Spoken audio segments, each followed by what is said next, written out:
حضرت داؤد علیہ السلام کا شمار بنی اسرائیل کے طاقتور بادشاہوں میں کیا جاتا ہے۔ جالوت کے قتل پر اللہ پاک نے آپ کو بادشاہت عطا کی۔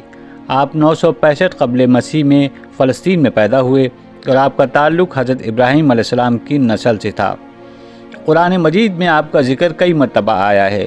آپ کے والد کا نام عیسیٰ تھا۔ عیسیٰ کے کئی لڑکے تھے جن میں آپ سب سے چھوٹے تھے۔ آپ سے پہلے یہ سلسلہ تھا کہ حکومت ایک خاندان میں ہوتی تھی اور نبوت دوسرے خاندان میں۔ آپ پہلے شخص تھے جن میں اللہ تعالیٰ نے یہ دونوں نعمتیں یکجا کر دی تھیں۔ حضرت داؤد علیہ السلام کو بادشاہت کیسے ملی، اس حوالے سے مفسرین بیان کرتے ہیں کہ طالوت علیہ السلام بنی اسرائیل کے ایک متقی اور پرہیزگار شخص تھے۔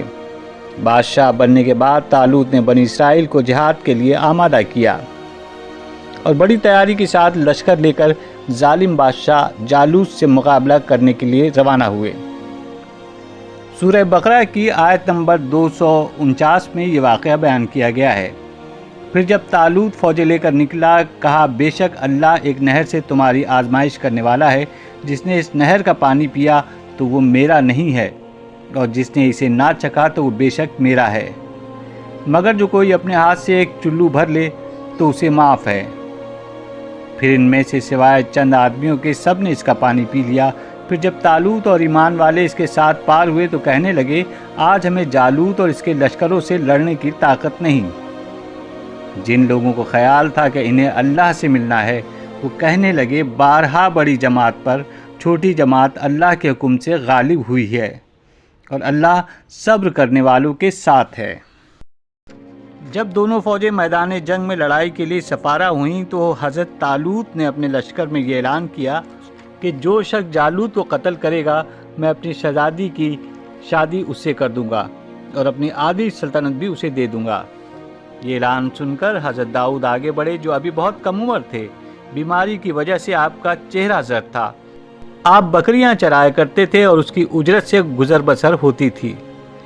روایت میں ہے کہ جب حضرت داؤد علیہ السلام گھر سے جہاد کے لیے نکلے تو راستے میں ایک پتھر بولا، اے حضرت داؤد مجھے اٹھا لیجئے، کیونکہ میں حضرت موسیٰ علیہ السلام کا پتھر ہوں۔ پھر دوسرے پتھر نے پکار کر کہا، اے حضرت داؤد مجھے اٹھا لیجئے، میں حضرت ہارون کا پتھر ہوں۔ پھر ایک تیسرے پتھر نے پکار کر کہا، اے حضرت داؤد علیہ السلام مجھے اٹھا لیجئے، کیونکہ میں جالوت کا قاتل ہوں۔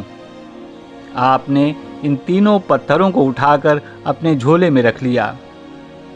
جب جنگ شروع ہوئی تو آپ نے ان تینوں پتھروں کو جالوت کی ناک اور کھوپڑی پر نشانہ بنا کر پھینکا اور اس کا بھیجا پاش پاش ہو گیا۔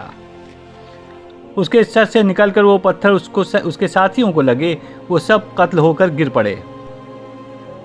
پھر حضرت داؤد علیہ السلام نے جالوت کی لاش کو گھسیٹتے ہوئے لا کر اپنے بادشاہ حضرت طالوت کے قدموں میں ڈال دیا۔ اس پر حضرت طالوت اور بنی اسرائیل بہت خوش ہوئے۔ جالوت کے قتل ہو جانے کے بعد اس کا لشکر بھاگ نکلا۔ حضرت طالوت نے حضرت داؤد علیہ السلام سے اپنی لڑکی کا نکاح کر دیا اور آدھی سلطنت کا بادشاہ بنا دیا۔ 40 سال بعد جب حضرت طالوت کا انتقال ہوا تو حضرت طالوت پوری سلطنت کے بادشاہ بن چکے تھے۔ حضرت شمیل علیہ السلام کی وفات کے بعد آپ کو نبوت بھی مل گئی۔